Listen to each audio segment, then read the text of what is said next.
رئيس الوزراء حكومة الجمهورية فدرالك الصومالية مدن حسن علي قير ويليان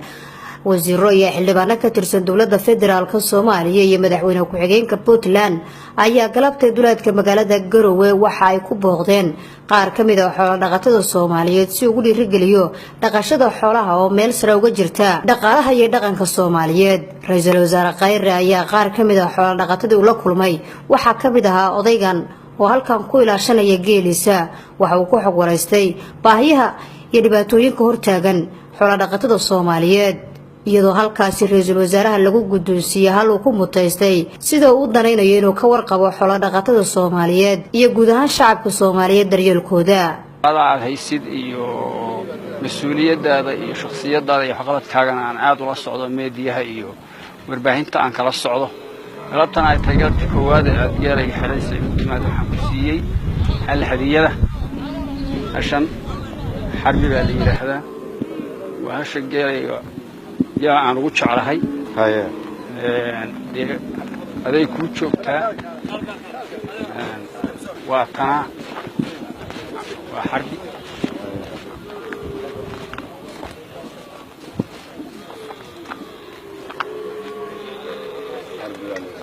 اللي هذا وملكياga soo dhawow arada geeriga aad baa u mahadsan. Ra'iisul Wasaaraha Xukuumadda Federaalka Soomaaliya ayaa sida arkaysaan waxa uu halkan ku lisay isla markaana uu ku cabay caana geelu waxa uu kamid yahay xoolaha ugu muhiimsan ee leeyihiin Soomaalida isla mar ahaantaana kuwa ay aadka loo jecel yahay isla markaana nin kale uu marka loo fiiriyo xagga dhaqanka uu ahaa ninka ugu sareeya Soomaalida.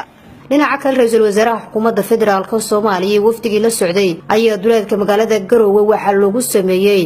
qada sharaf lagu sagootinayay isla markaana looga mahad celinayay imaatinkooda ay ku yimaadeen Garowe isla markaana ay shirka ugu qabsadeen. waxaana ka qayb galay ra'iisul wasaaraha xukuumadda federaalka Soomaaliya madaxweyne ku-xigeenka Puntland guud ahaan xubnaha golaha wasiirada dawladda federaalka Soomaaliya xildhibaano iyo golayaasha dawlad goboleedka Puntland. ra'iisul wasaaraha xukuumadda federaalka Soomaaliya iyo wafdigii la socday ayaa uga mahad celiyay Puntland sida quruxda badan ay ugu soo dhaweeyeen magaalada Garowe waxayna u rajeeyeen nabad iyo barwaaqo tan ka sii sareysa. intaas kadib xubnaha golaha wasiirada ee xukuumadda federaalka Soomaaliya uu hogaaminayo ra'iisul wasaare Xasan Cali Khayre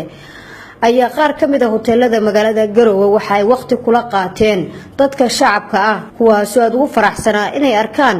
isla markaana ay xog rasmi ah ka helaan madaxda ugu sareysa dawladda federaalka Soomaaliya qaar kamid ah